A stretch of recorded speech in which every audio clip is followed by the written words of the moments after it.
Labour are planning to renationalise the UK's railways. Train travel in the UK has become an increasingly painful experience in the past few years. Prices continue to rise at an astonishing rate. Meanwhile, delays, cancellations and strikes have become the norm. Many have simply given up on this mode of transport. Last night, Labour announced their plan to get Britain's railways back on track. See what we did there?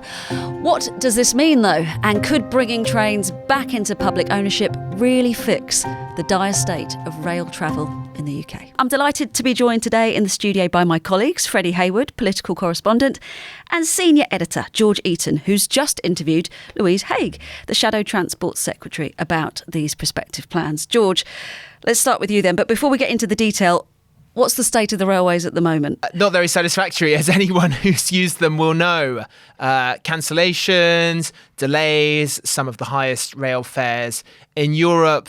And when I interviewed Louise Haigh, she made an interesting point as well, which is that Labour's research shows that voters, particularly current Tory ones or former Tory ones, see the state of the railways as a sign of national decline.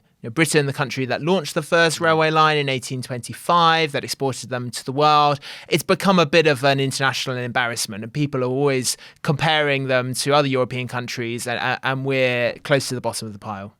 And I guess we've been plagued by a series of strikes as well, haven't we? We have, but I think the problems predate that. Labour are latching on to that sense of decline. I think they are. They're also, I think, embracing the inevitable.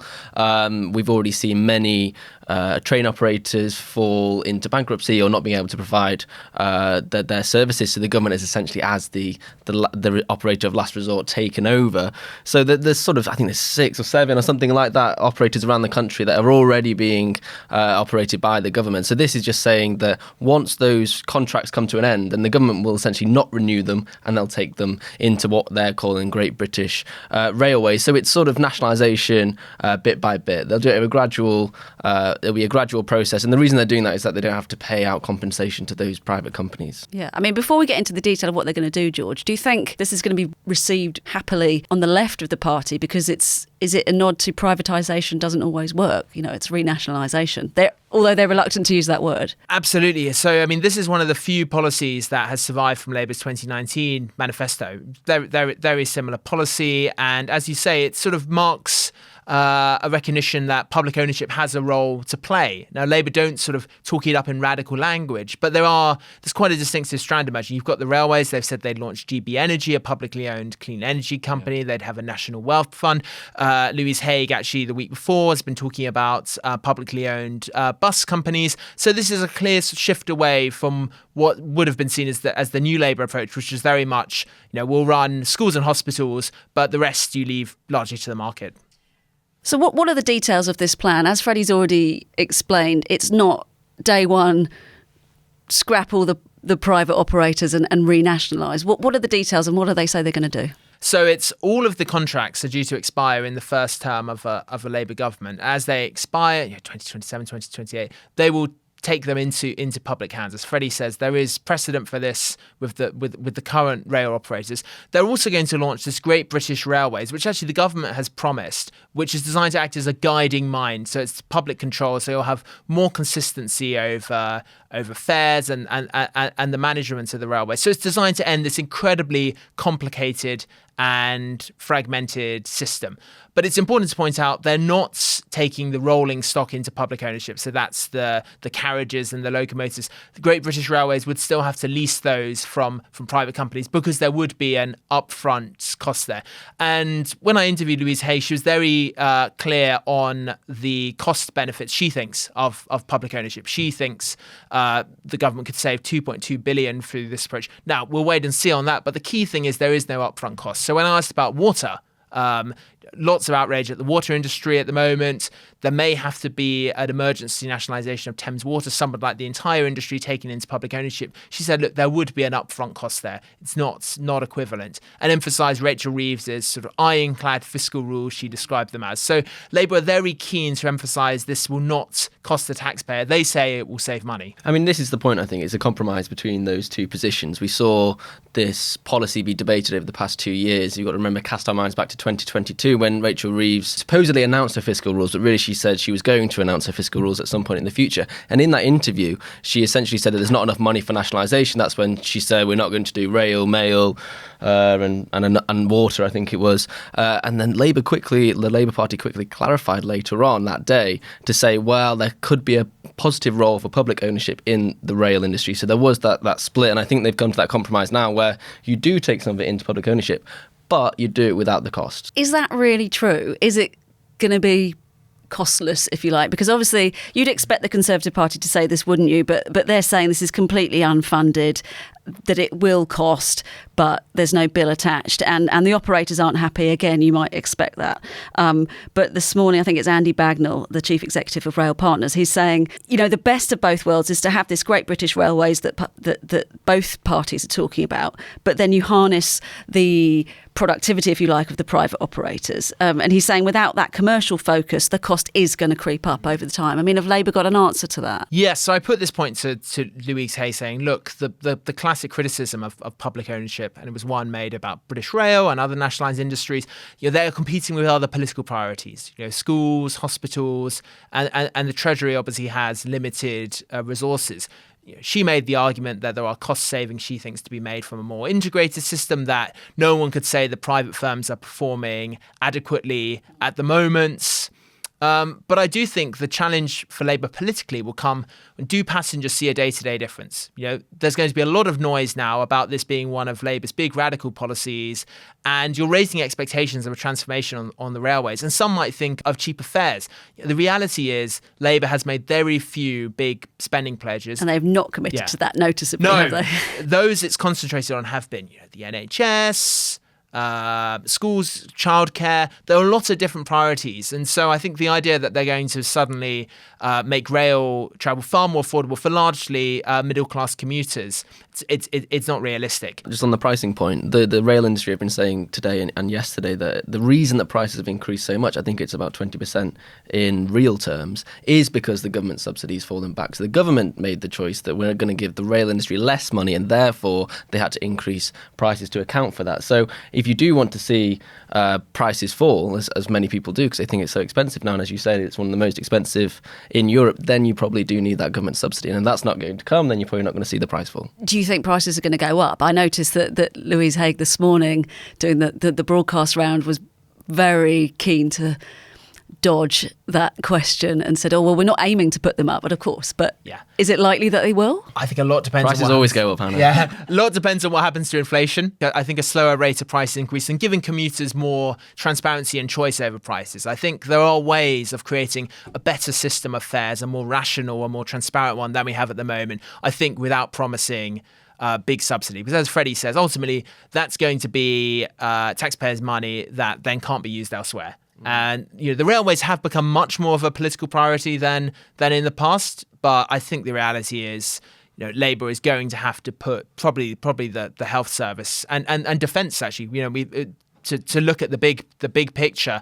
Keir Starmer's talks about raising defence spending to 2.5%. Now, all of this would be different in a world in which Labour was saying we're going to raise taxes for almost everyone.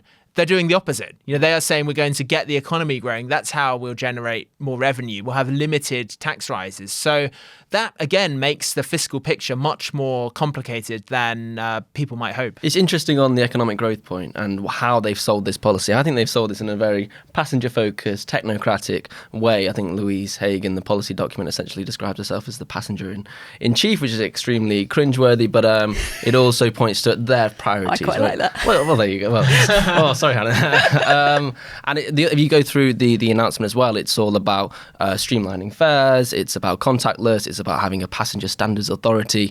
They're very much not trying to sell it in an ideological way, and in the way that we might have seen in 2017, standing up to private businesses and the fat cats in the city or whatever it might be. They're not doing that at all. They're also not selling it in terms of economic growth, which I think is quite interesting. There's nothing to do with levelling up here, is there? No. Which has just completely dropped from Labour's lexicon. And they're not saying, okay, well, if we have a better connectivity around the country, if we can connect the north up, then maybe we'll get better economic growth. No, it's purely about passengers, which I think is an interesting note. Yeah, it is really interesting. I mean, how much do you think the success of this, assuming Labour win and everything comes under public ownership by 27, 28, How much do you think success will depend on successfully negotiating with ASLEF the outstanding disagreements with the rail drivers union and the RMT have sort of cautiously welcomed it, haven't they? But how much is that going to impact? Very critical. So I asked Louise Haigh about the unions because, as you say, strike action has blighted the network. I think you had the first national rail strike for 25 years. She said we would aim to have a much more constructive relationship with the unions. We'd aim to have a new workplace strategy, try and anticipate disputes in advance rather than getting caught in this confrontational approach. She pointed to the Labour government in Wales, which she said had limited strike action because it did take a more constructive approach with the unions, treating them as partners rather than adversaries. I think clearly you can improve relations. The charge from critics will be that ultimately, if you want to please unions, you need to pay them more. And how are you going to pay for that? I mean, that is the criticism from industry, where they're essentially saying, look, Labour says it's going to be passenger focused. How is it going to keep its union allies happy? But look, it's certainly true you can have a more constructive relationship. The Conservatives are clearly sometimes lent into conflict with the rail unions because they believed it would damage Labour through association and that ultimately the public would side with the government. They haven't. And that's been a big problem for the Conservatives, not just on the railways, but also in the health service and other areas. Yeah, this is all about culpability. Who is held responsible for a late train, a delay, a high price? And I think if Labour do press ahead with this, which they will, and as you say, it's pretty much completed by 28, they will bear responsibility because, as you said, Judge, people will look at the government and say, well, actually, you do run the trains. They can't just say, well, no, it's Avanti's fault. That's why you can't get to Glasgow or Manchester or whatever it might be. And I think that means that in some ways, people talk about the market holding people to account. I mean, it's such a fragmented system at the moment that not many people understand which private operators operate on which line. And then suddenly we are going to have this single institution which people are going to go, well, actually, it's your responsibility and the train's late. Is it going to be a manifesto commitment? Yes. So there had been some speculation inside Labour that this would be sort of discarded. I think because you had the U-turn over 28 billion, you've had, obviously, Starmer has diluted abandoned a lot of the 10 pledges he had originally. Every time Labour make a policy commitment, there's this sort of howl of scepticism, but will they U-turn on this? So she said very clearly it will be in the manifesto, and they're promising a bill in the first King's Speech, a Railways Act, to create this Great British Railways. So it's entrenched, and that's not actually surprising. Rail renationalisation is one of the most popular policies in opinion polls. The public like public ownership. The interesting thing is, how will they feel about public ownership at the end of Labour's first term? Some say it's often cyclical. These publicly owned industries were unpopular when they existed. British Rail is the example everyone uses. Louise Haigh, desperate sort of to differentiate with this from British Rail. Slap a Union flag on it and everyone's happy. Well, to be fair, George, you've already touched on this, but Great British Railways was already coined by the Conservatives, wasn't it? I mean, how different is this? They are actually embracing a Conservative policy sort of quietly. Now, I think that's partly, the Conservatives haven't done a good job of owning that. I mean, they haven't got it off the ground yet. The difference is the Conservatives are clear they would aim to reprivatise the contracts rather than taking them into public ownership.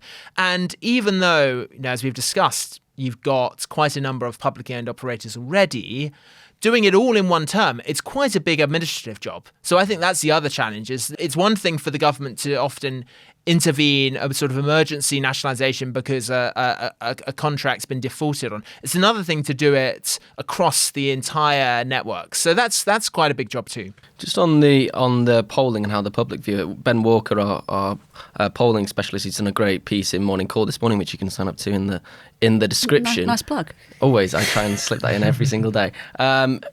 Going through that polling, and essentially, as we sort of know, he essentially makes the case that the public are quite fond of public ownership, as they were in 2017, as they were in 2019. It's just whether they believe that the government or the party that's promising to do so are able to do it. And I think that's the big difference, and that's the difference he drew out with Corbyn and with Keir Starmer. So people, when they look at Keir Starmer's Labour Party across a range of issues, they do sort of prioritise him over the government when it comes to competence. Is there anything in the plans today that's going to impact the devolved leaders across England's cities and regions?